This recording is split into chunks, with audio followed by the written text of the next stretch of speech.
Welcome to Hospitality Talks. My name is Sam-Erik Ruttmann. I'm here with my co-host Abid. How are you, Abid? Very well, Sam. Thank you so much. Thanks for connecting us once again seamlessly.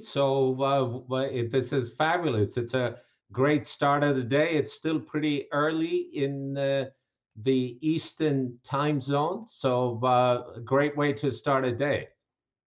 Absolutely. And I'm very excited because we have a great guest today, and I've been looking forward to this discussion with our guest. So I think it's going to be opportunity now to learn how a great company is dealing with the situation we are in, and also I'm looking forward to see how many viewers we have. I know there's a lot of interest from travel and hospitality people for this session.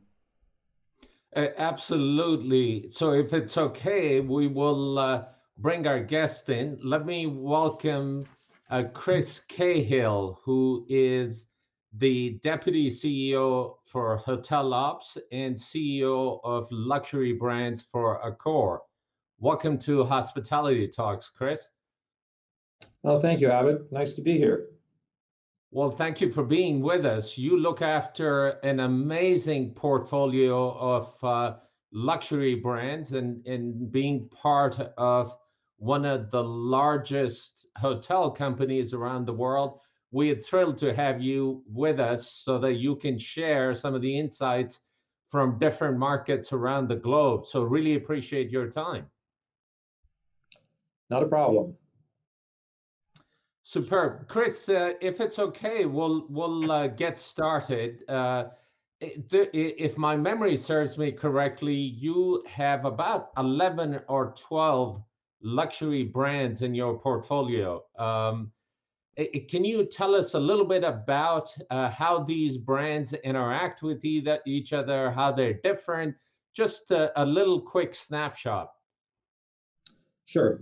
In terms of pure luxury, we have Raffles as probably the preeminent brand we have in terms of sort of a uber luxury category.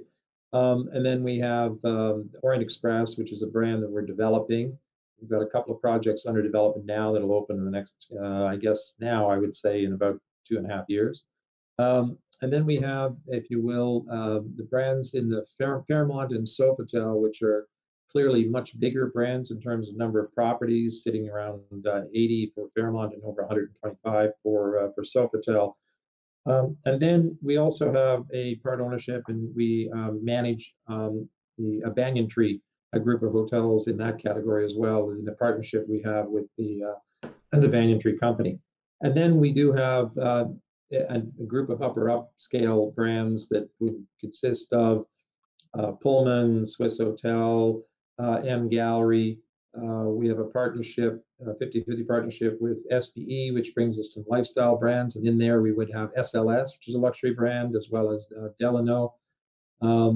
And then additionally, some of the other lifestyle brands, if you will, within that portfolio, Mondrian, et cetera, which are more in that upper upscale category. So the way we manage the brands is each one of the brands has a separate brand leader and a very small team, and then they share, if you will, the infrastructure when it comes to support, whether that be on creative design, digital, loyalty, global sales. We have a specific group of about 25 people that handle luxury leisure sales in addition to our large global sales network. So each brand is very much focused, the brand team is very much focused on their brand only. And then we try to leverage as much as we can the infrastructure beyond that supports all of the brands. Oh, fantastic, fantastic. Well, thank you for that, Chris. Chris, if you don't mind, I'm going to go backwards a little bit, even though 2019 might seem decades away, particularly with what we're dealing with this year. But if you don't mind recalling how 19 ended and when you were planning for 2020, what was on your to-do list and sort of what has survived from that to-do list in what we all have been dealing with? Well, it's going to be a surprising answer for you. The number one priority that we had for 2020 has remained the number one priority for 2020, and that was the need to restructure the organization from the top down or from the bottom up, depending on how you want to approach it. So if I have to stand back a little bit, if you look at sort of the company and its history, um, as recently as 2016, we were a very large owner operator. We leased properties, managed properties, very much with an economy mid-scale bias and very much with a European bias. And since 2016, starting with the acquisition of FRHI, which brought us the Fairmont Raffles and the Swiss Hotel brand, we began a process of expanding our network quite dramatically. And the strategy was out in front and has been quite successful in terms of what we've done. But we've changed the organization so dramatically that the structure, the process, and to some extent, even the cultural underpinnings had to be reviewed. And so to give you context, we have approximately 5,000 hotels. And in the course of that 36 months, we went from a business model of being an owner operator, and we then sold off about 975 hotels that we owned and leased into a special purpose entity that we still have an ownership in that's within the public company. But we brought in 65% ownership from sovereign wealth funds and other, and sold off that real estate to become much more asset light. So the business model changed to more of an asset light orientation. The second major change is historically, the upper upscale and luxury brands would contribute between 14 and 18% of our total fee income. As we ended 2019, that number was 48%, and our pipeline was over 60%. And so the business mix, if you will, changed quite dramatically. Third, in 2016 or 15, 70% of our overall EBITDA would have come out of Europe. The end of 19, it was under 43% and falling, not falling because Europe was not doing well, but falling because the other regions were growing. So our geographical footprint had changed quite dramatically. And finally, an operating philosophy, if you will, moving from a narrow set of brands, we became a brand manager, moving from approximately 12 brands to almost 38, some of which are very localized, but many of which are global.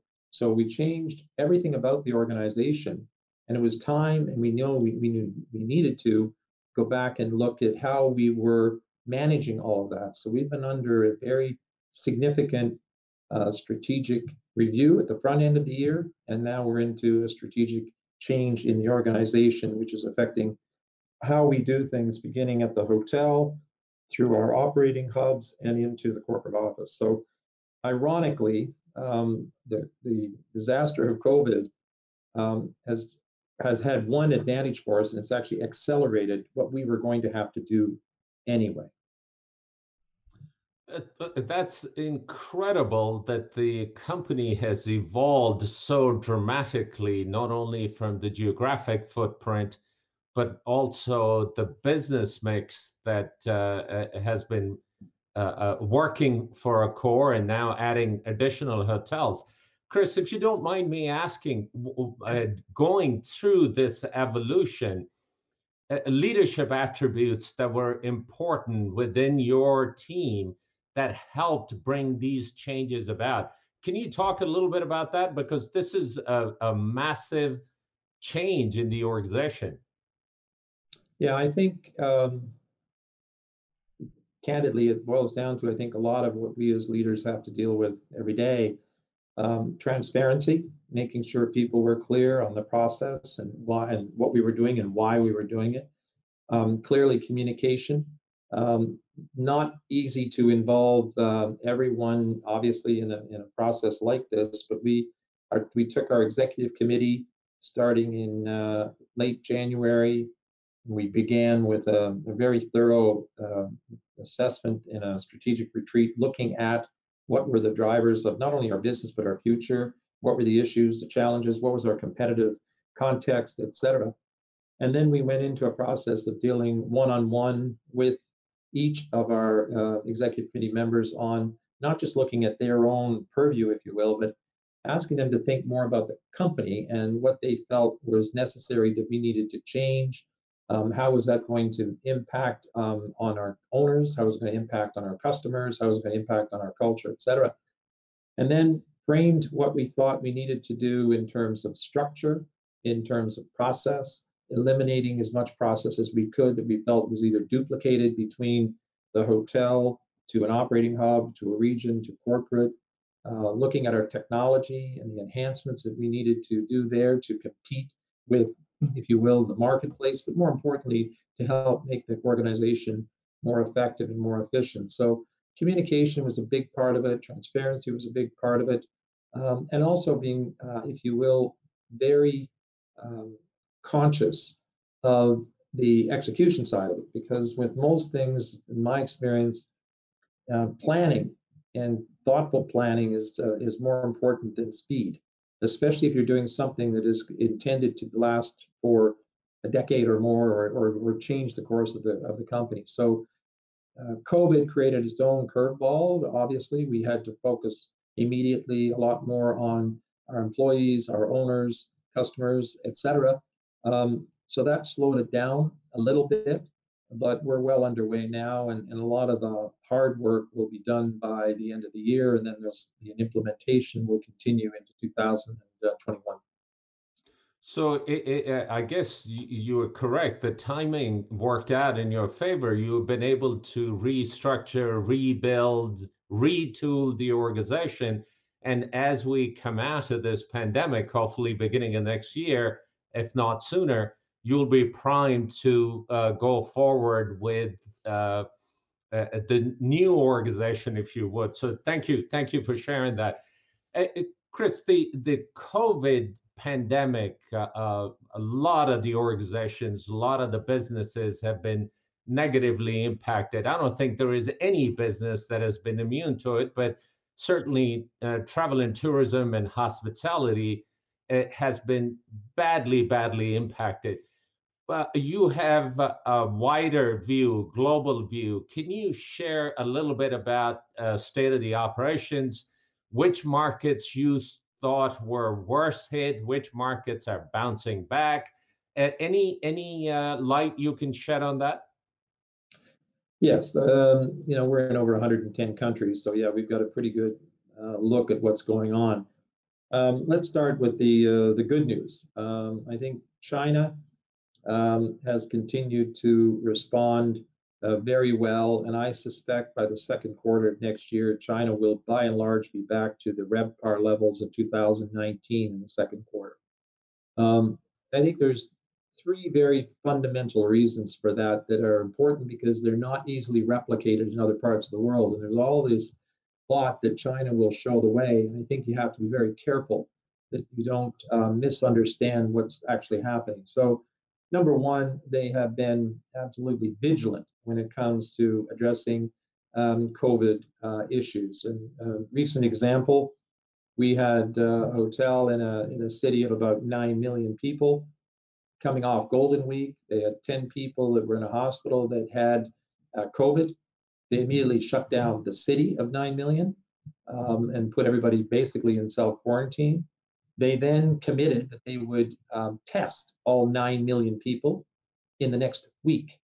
Now, it took them, I think, 10 days, but they did it. Meanwhile, business obviously dried up. But within, I would say, the next 3 weeks, it will come back because they will have arrested the virus. That level of, if you will, ability to actually control the virus and control the populace is a big part. Not easily replicated in other parts of the world, specifically in a lot of the democracies we operate in.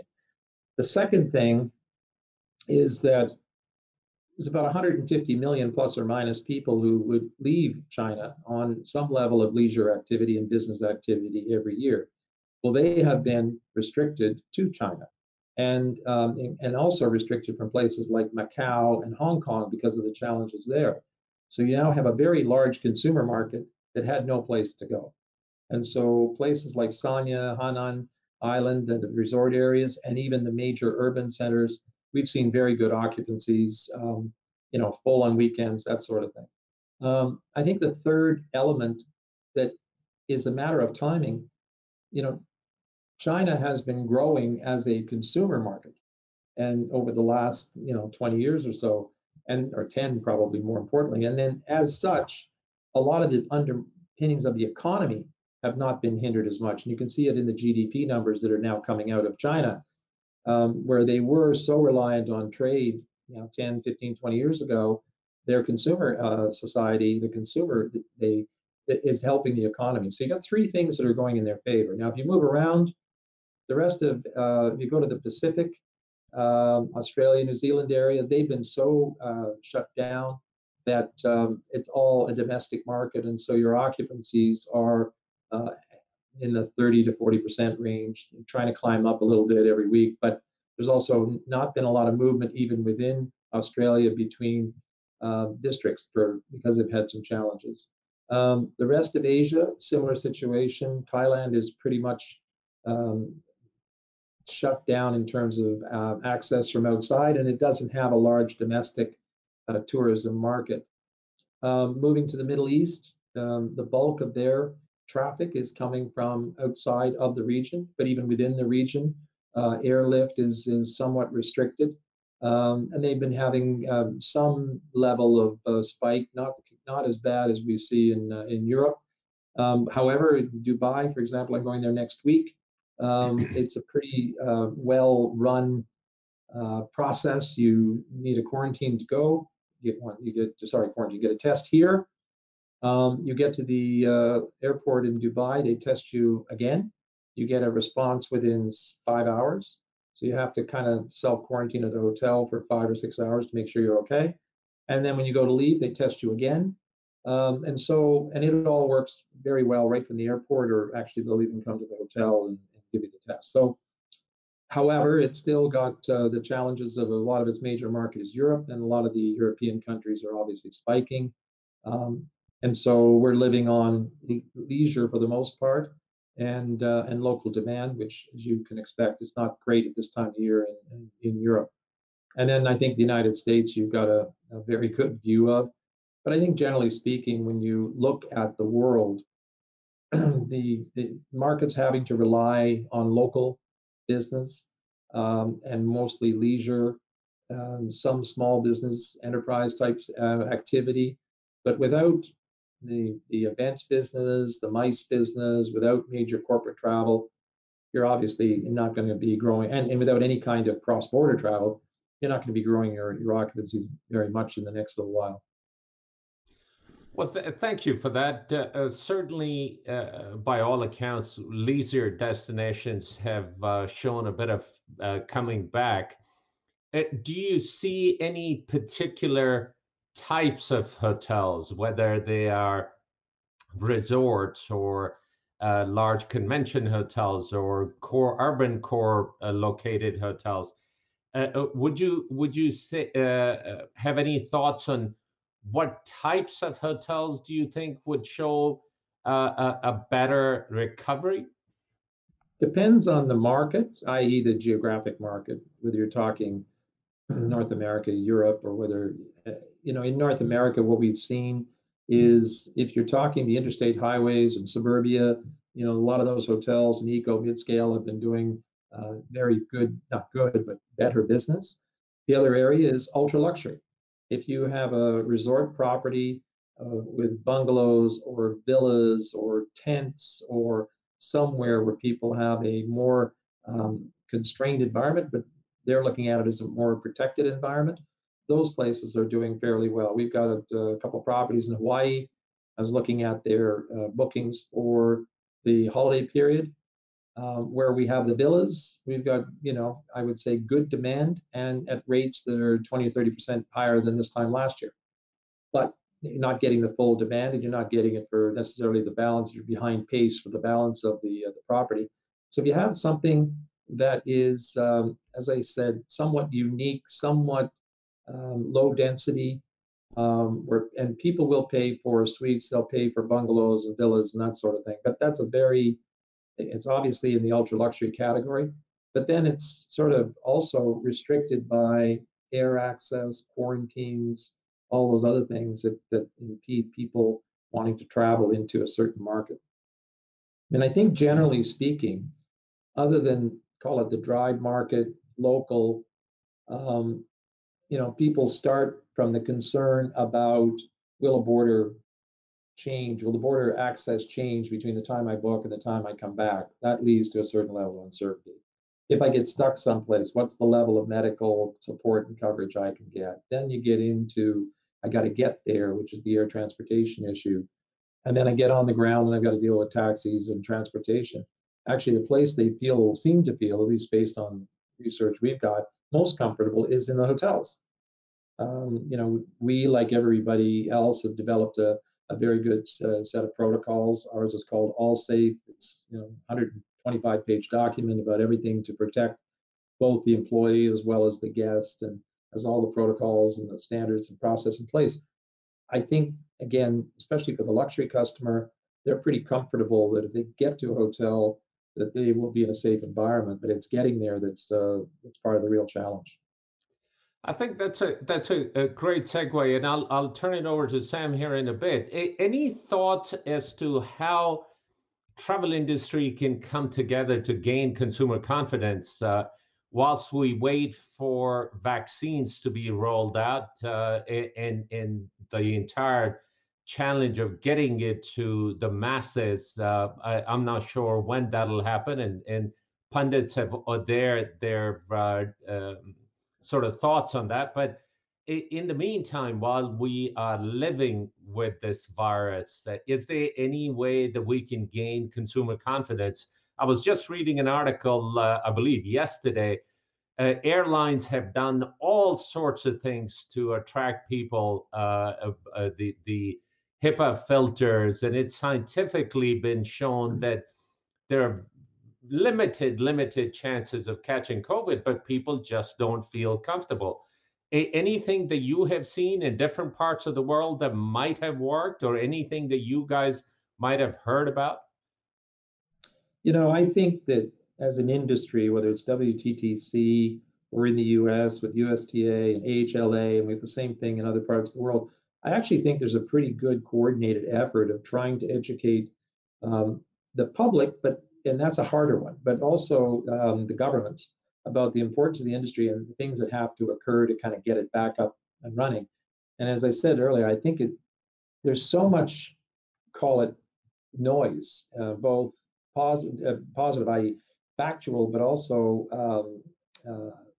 pundits assuming certain things or people concerned about it. The media is overwhelmed with coronavirus information, and some of it conflicting and some of it not entirely clear.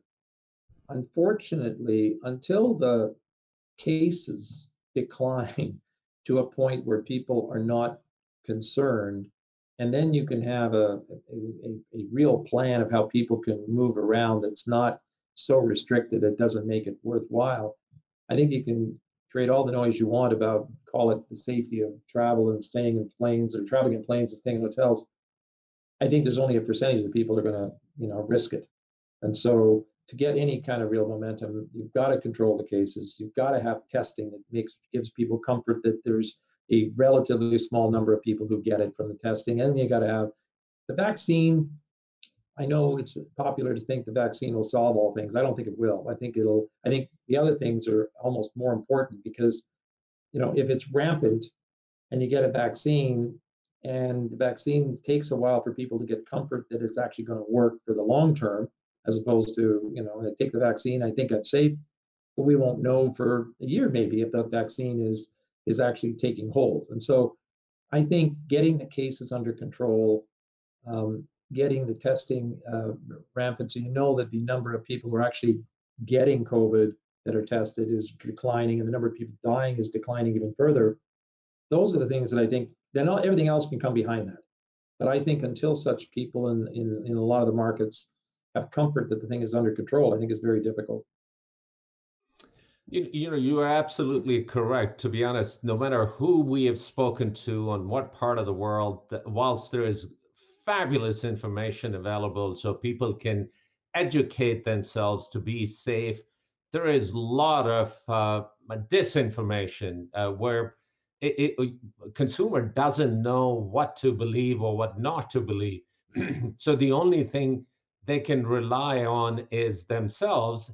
and you tend to want to lean towards hibernating and just staying in and staying safe.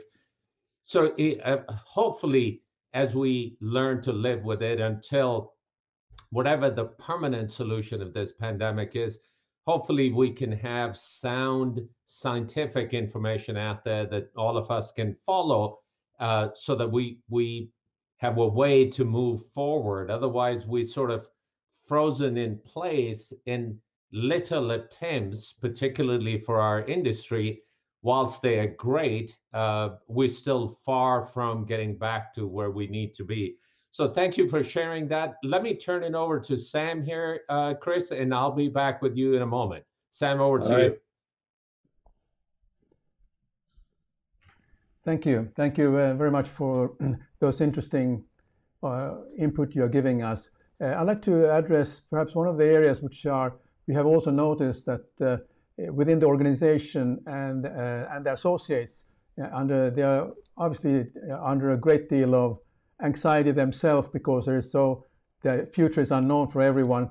How are you doing things differently or dealing with during this COVID-19 period with either organizational structures, or how you're dealing with keeping the associates motivated, because they are still the ones who are in the frontline people who are dealing once the guests are coming back? Again, it's part of back to what I was saying earlier about communication. So if I look at our corporate offices, there's a regular. I was on one this morning, an update with all of our brand marketing and salespeople. They do a weekly call update on wins and things that are happening that are positive, brand related activity that's generating some buzz, if you will. And the same thing in all of the operating hubs, where there's an ongoing communication either by functional area or across the organization. It's very challenging. It's challenging, especially for I guess everybody. But if you look at what's happened over the last 6 or 8 months, initially, it was a very sharp fall off. People were dealing with closing hotels, dealing with the owners, dealing with the customers, suppliers, everybody. So everybody was really busy. And then there was a hiatus period where what's going to happen next? And people were, if you will, not too panicked. Then we started to open hotels back up again. And as you opened up hotels into the summer, people were feeling enthusiastic, feeling hopeful, etc. And then, of course, we hit September, and that euphoria, that leisure that we were seeing growing, obviously starts to fall off in a lot of the markets. And you're supposed to be replacing that with corporate and with events and meetings. And of course, they weren't happening. So then there's this emotional letdown that says, now what? And so it has been very, very challenging. And I worry candidly, and it's some of the things we're doing now to try to address it. I worry about, if you will, mental health. I worry about health generally, physical, mental. It's hard for people, especially as this goes on and on and on. So one of the things we're doing is on a regular basis is canvassing from all the hotels, or getting all the regions and the hubs to provide us examples of things that are working well, a new opportunity, something, a best practice that seemed to have captured a segment of the business. A hotel that we signed, a new hotel that's going to be open in 3 or 4 years, but showing confidence in the future of the business. A hotel that did open, and why that is such an important hotel for a particular brand. So looking for, call it, rays of sunshine or positives to help give people comfort that the business is not, that our industry is not going away, but we're in a difficult patch. And so and then having the weekly or bi-monthly or bi-weekly conversations with the teams, and keeping the ones that are working engaged, because there's an awful lot of our people have been furloughed, and in many cases we've had a lot of our employees now been terminated, but trying to keep the ones that are either on part-time or temporarily laid off or engaged, trying to keep them as motivated as possible. Very good. And then what are some if you can share your thoughts on what are the leadership attributes that has helped during this crisis that are really standing out, that makes a difference for the team to see the silver lining of what might happen in the future in a positive way? Well, I think the leadership attributes don't change much. I think, integrity, and part of integrity is being honest with people. I think the transparency, the communication is another important element. I think the other element is to be calm. It's a strange concept, but I think you have to, work like crazy underneath and work as it, but not to demonstrate your level of anxiety. And I watched some of our leaders and how they behaved. And you learn a lot about people when you go through a crisis. And the challenge with this one, I mean, normally a crisis will occur over a set period of time, and you see how people react, and it's very reactionary. This is a crisis where you have to be looking long and acting short and continuing to adjust. I said probably about June, I guess, or July, and someone was saying, "How are things going?" And I said, "Every day is Groundhog Day. Every day I get up and it's like yesterday, except it's not, and it's changing, but there's no pattern that I can kind of detect." And I think it's the same for a lot of people, which does create challenges for leaders, because they like to be able to say, "Here's where we're going," or they like to be able to say, "This is the direction," and there's not a lot of uncertainty. So then you have to fall back on, your transparency, your communication, your integrity, and the fact that you're not panicked, that this, we will get through this, whatever length of time it's going to take. Yeah. Now, just maybe a couple of comments you can give about what are the, if you have a sense of what are the changes in the consumer expectations. I know there's a safety, a lot of people talking about the cleaning procedures again and again, but are there some particular differences now in terms of their expectations of the product or the service delivery, or something that you see is now is changing or has changed, and that will be probably the things that's going to stay on from now on? The easy question is the things that are important now, because everybody's talking about them, and having your protocols in place, et cetera, cleanliness protocols and the social distancing and all that. Longer term, I have no idea, and I'm not sure anybody does. Yeah. I think, if this continues into the end of the first quarter of next year, which in all likelihood could, because we're coming into the winter period in a lot of the northern markets, and they say that that's when it's harder and harder to contain for all the reasons we know. We're seeing the spikes, et cetera, et cetera.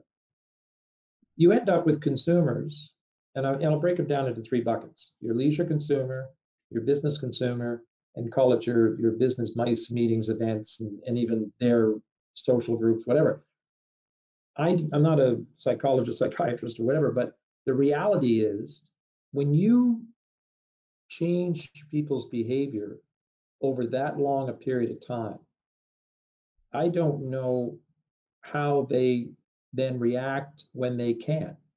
So let's just take international travel, which is for luxury consumers. If I've now gone a year and I haven't gone on an international trip, and I have watched and worried about crowds, concentration in certain cities, et cetera, do I really feel motivated to jump on a plane and go 10 hours away, 8 hours away, and then worry that all of a sudden there's going to be a spike and something's going to get shut down? Maybe I decide that I'm going to postpone it another year or another 6 months. But then do I get to a point where, especially for the luxury consumer, who is a very well-traveled consumer generally, do I get to the point of saying, been there, done that? I'm not sure I need to go back to the great cities of Europe or New York or wherever. I don't know. I don't know what that impact is going to be on the consumer. And then when they do go, how they're going to behave. If I go to the corporate market, the whole technology evolution that we've all had to now deal with in terms of Zoom, and if you've been involved with as many economic crises as I have in this industry over the last 3 or 4 decades. When it came back, the corporate travel eventually came back, even after the devastation of 9/11. Within about a year, things were pretty stable in terms of corporate travel, not quite back to where it was, but part of that was economic. After the Great Recession, similarly. However, this time, again, people are getting very accustomed to that, if you will, the communication on Zoom or Microsoft meetings or whatever. So I don't know how much traffic gets reduced by that. And there's another aspect of it that causes me to think about how the future is going to unfold, and that is we're dealing more now with the millennial corporate traveler than we are what in all these other crises was more the baby boomer corporate traveler.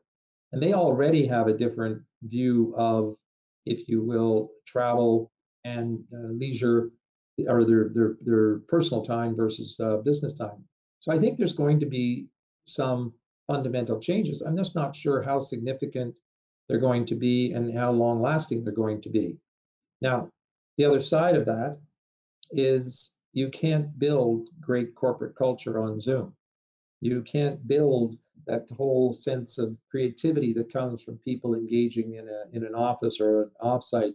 You could see in the meeting side where we might lose event business and bigger business, we might gain on people requiring or needing to bring people together more frequently to have actually build a different corporate culture. And there could be things on the aspects of the hotel business that may be different.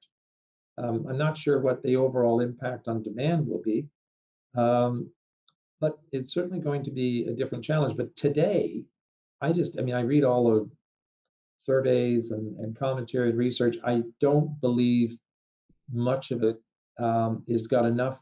We don't have enough time, and we don't have we haven't crossed the threshold where their travel is starting to return to normal to know what that's going to look like. And so we're doing a lot of things right now with our product to appeal to what does exist in the business. For example, started 4 or 5, 6 months ago now, I guess, in South America.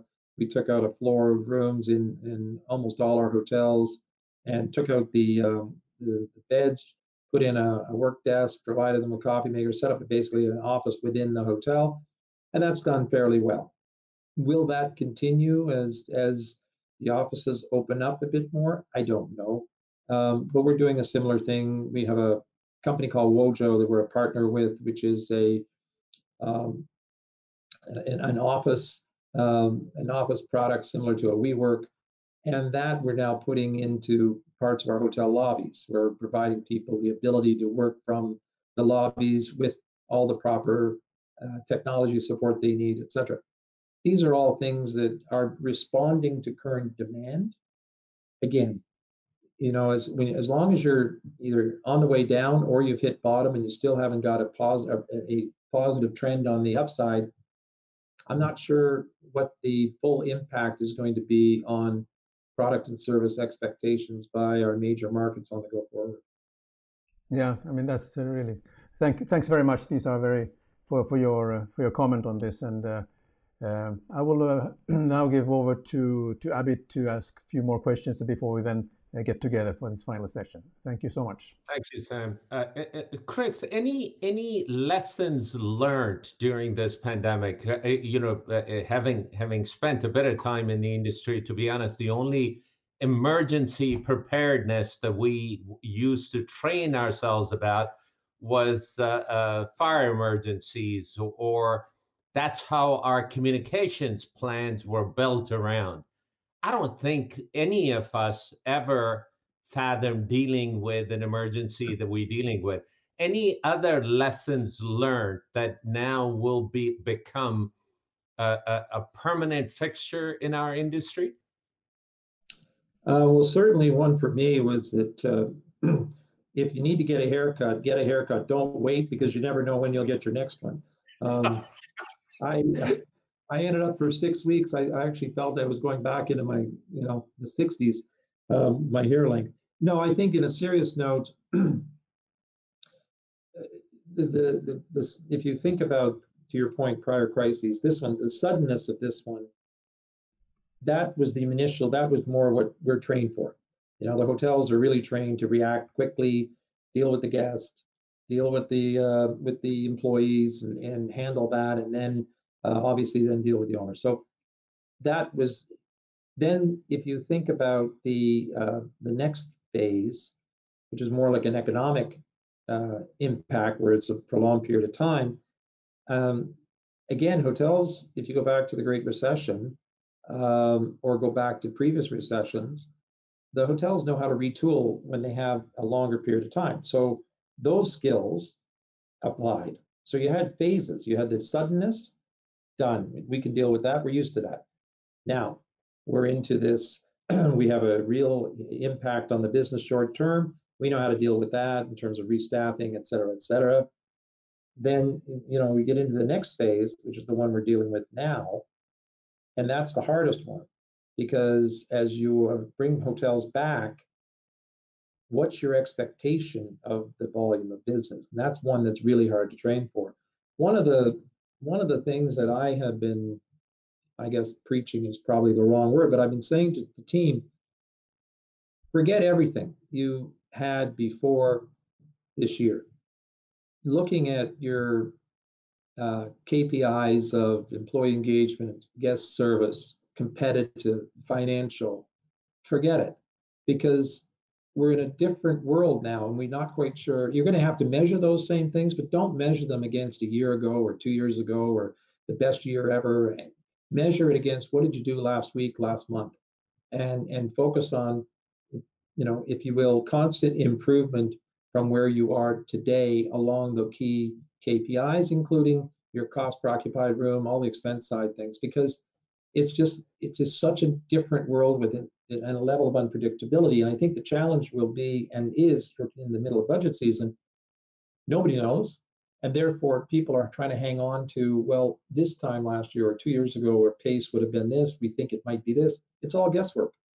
All you can really do is say, if you're going to be open with the worst set of assumptions you can on revenue to get your cost right, and then measure your performance on a week on week, month on month, based on how you've improved. So I think there's going to be much more focus on continuous improvement than some arbitrary set of previous benchmarks. And I think that may be a learning that we need to, I wouldn't say build in for future, but certainly something we're going to have to understand on the go forward. So you talked earlier a little bit about associate engagement and some of the things that you have done relative to communication and keeping people engaged, and even through this very tough times, trying to keep people together. Hospitality has always been about bringing people together from our guest point of view. Unfortunately, that is no longer the case. How do we engage the consumer, particularly the luxury consumer, in the age of Zoom or this digital age? How do we bring them and stay engaged with us so that once we do get back to traveling, we will be able to welcome them back to our hotels? Well, I think to start with, that engagement you talk about, personal engagement, is built into the human condition. People are naturally social, and they do want to be a part of a social network of one shape or description. I think the dream aspect of travel is what gets people motivated to travel. And I think, again, once you have clarity that that there's going to be a certain safety involved in travel all along that travel journey, I think people will start back in. You know, I've talked to, we do a monthly, well, we do a number of calls every week, depending on the group, with travel professionals, and we have a special travel advisory board of the luxury traveler professionals, and we do a call once a month with them. And you know, one of the things that they are convinced of is that of their client base, there's 20% that probably have to wait until they have a double vaccine before they'll get back on a plane. There's 20% that if the border was open, they'd leave tomorrow. They care less about the risks. They're going to go. And then there's the bulk in the middle, which is where all our business is, 60% or so, that have got to have all these other pieces in place. But I think once people start traveling, people will start traveling. Notwithstanding what I said earlier about the fact that I think there is going to be a shift in that, call it luxury consumer in the international travel. And it's also going to be impacted by airlift because the airlines were all broke. And a lot of the airline traffic before this was really, a lot of it was driven by trade, i.e. cargo shipping back and forth. Just saw, I think yesterday, the day before, Singapore Airlines putting their Singapore, New York flight back in service. They're doing it for cargo, they're not doing it for people. And with the anti-globalization move, not just in the United States, but in other parts of Europe, and concerned about not having manufacturing at home for safety and security reasons, that whole push may reduce the amount of lift internationally anyway. So therefore, I think we're going to see some restrictions on international travel, but it still opens up an awful lot of domestic, regional travel. I think that people will want to travel. And whether they travel differently in terms of, in small steps, go more local, more regional, North America, stay within North America, maybe Europe, stay within Europe. Those things will happen, but over time, there will be an opening up. I just don't know, again, what it's going to look like in terms of the patterns of behavior by the different segments of the business. So let's talk a little bit about luxury, and then we can all come back together. So we'll try to wrap this up because we've kept you on here for a long time. But luxury over the decades have evolved from, white glove and cloches and all that to possibly a little more relaxed luxury. COVID put into this recipe. How do you see luxury change in the future? Do you see anything that would be systemic moving forward that either people would expect or we have to do differently? Are there business models that are going to change? Obviously, labor markets around the world are becoming more difficult. Any systemic changes as to how we operate luxury hotels would change? Well, I think you've highlighted a couple of changes that have, already occurred. I just think they're going to kind of continue. I think exclusivity, and I don't mean now excluding different customer segments, but I think smaller properties will probably be more in vogue than large properties. But that, you think about the time to develop a large luxury property or any luxury property, by the time you get it developed, the world may have changed again. But I think, at the end of the day, that you call it the more relaxed luxury service, which I agree with wholeheartedly because the consumer is more relaxed generally. But I think it's all about service, and it's all about that personal engagement of the colleague, in our case, the artist dealing with the customer. That's what the brands are. That's what luxury service is. And so I don't see that changing. We'll change, maybe some precautionary elements around the property. But again, I honestly think from what I'm looking at, they're less concerned about the luxury hotel keeping them safe from a virus or from just keeping them safe generally. They're more worried about how do they get to that hotel and all the elements along the way. So I think, sure, we'll end up with refinement on the bars and restaurants where we may have to rethink about the social side of how we the activity around bars, etc. But as you're seeing in every part of North America and Europe right now, part of the problem of the spread of the virus is people still want to congregate, mostly the young people. So you also have to separate out, if you will, demographically who you're dealing with. So I can see a situation where there may become a bit more focus. In other words, a much more consumer. My apologies. I'm trying to explain this. What I can see happening is where you might have in a typical luxury hotel, a very broad bandwidth of the types of consumers, whether it's families, older people, younger people, et cetera. You may actually find that people want to be more associated with people more like them and maybe not as broad, primarily because of concerns about the way other people might behave. Because, and again, that could be short lived. I don't know how long that's going to last. So I guess personalization in luxury travel has always been important. It probably will become uber important at this point, so that you get to know your client inside and out, and be prepared to deliver to their expectations. Because each of us coming out of this pandemic, our behaviors might have changed, as you were talking about it earlier. After having done something for 6, 8, 10, 12 months, it becomes a norm to you. So we might have totally changed ourselves, and what we like or dislike might have changed. So it'll become uber important. Let's all come together. Sam, if you are okay, I'm going to keep asking Chris another thing. Chris, for the younger crowd that is just finishing their school, their education, the future leaders of this industry, any advice that you might have for them?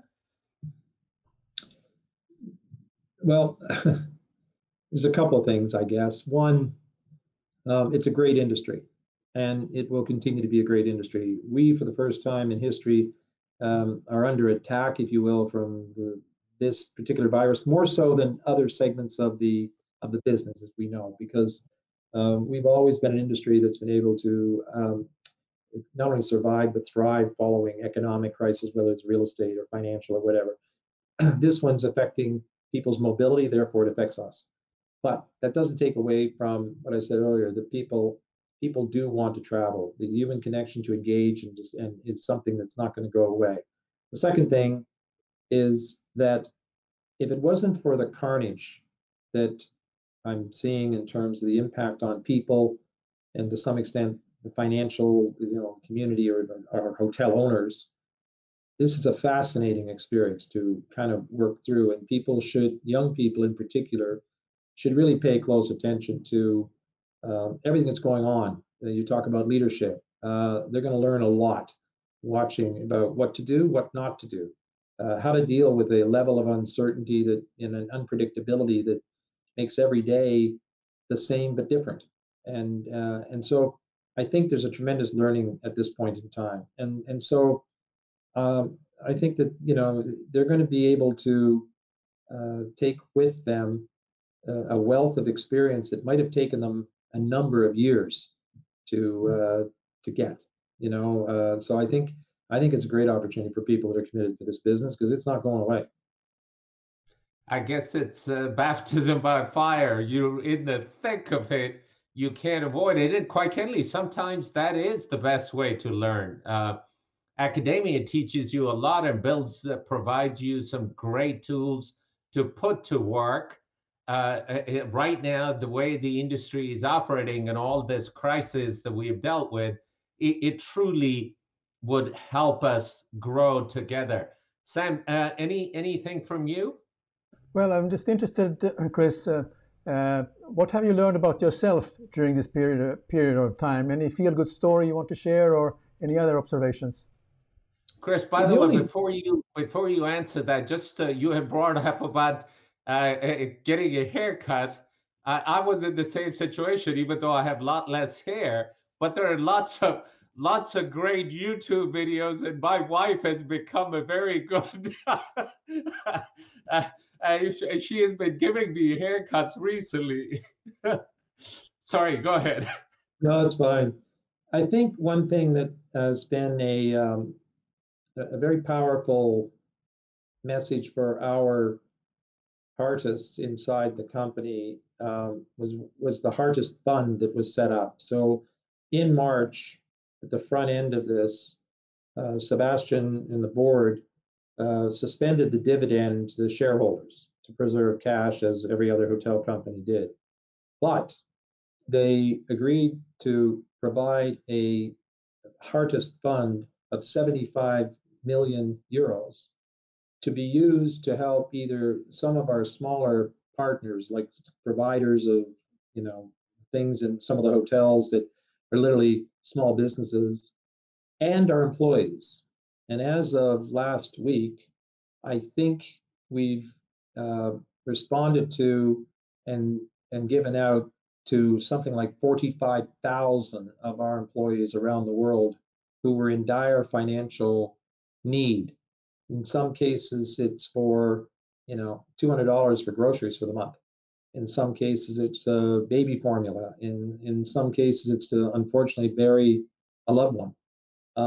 And that has been a very heartwarming experience to watch, not just the generosity of the company, which is part of its culture, but also the way that has, if you will, provided perspective to a lot of us in maybe more senior roles, and I would say all the way up the organization, where you think about, you were talking earlier about, and I was talking about mental fatigue and mental health. You only have to think about the people who are literally need that couple $100 to get to the next month, to give your head a shake and say, look, how lucky we are.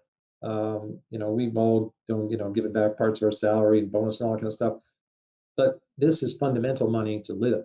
And that's been a very, I think, I wouldn't say a heartwarming is, I guess maybe it is heartwarming. It's just, it says a lot about the company. And it says a lot about the company to our owners. It says a lot about the company to our people. And that's maybe one of the few things I can take away from this and say, we couldn't do everything we needed to do, but we did the best we could. Thank you. Thank you. Well said. Thank you. Well, look, thank you so much, Chris. We've kept you here a bit longer. Thank you for sharing all that. And this last thing that you've shared is truly heartwarming, and it reflects on the company's ethos, but also on the industry overall. Hopefully, we will come back. My personal bias is we'll come back stronger.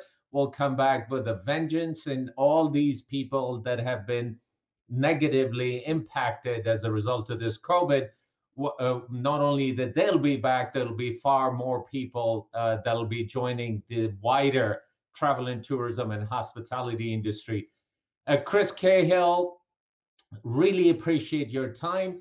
Thanks for sharing the insight. Would love to have you back sometime once things start to move forward to get your feedback again. Again, thanks to all of our viewers for being with us. Over to you, Sam. I also like to thank all the viewers, and particularly our guest who gave a great deal of inspiration as a true ambassador, not only for Accor, but the entire industry, and inspiration to the young hoteliers who are wondering, well, should I stay in this industry or not? And I think your words came loud and clear. It is a most exciting industry we live in, and the future will be better without a doubt.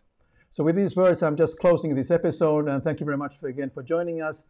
And please look for our next episode. We will have a few more guests coming to talk about the burning issues that relates to our topic and the future. Thank you.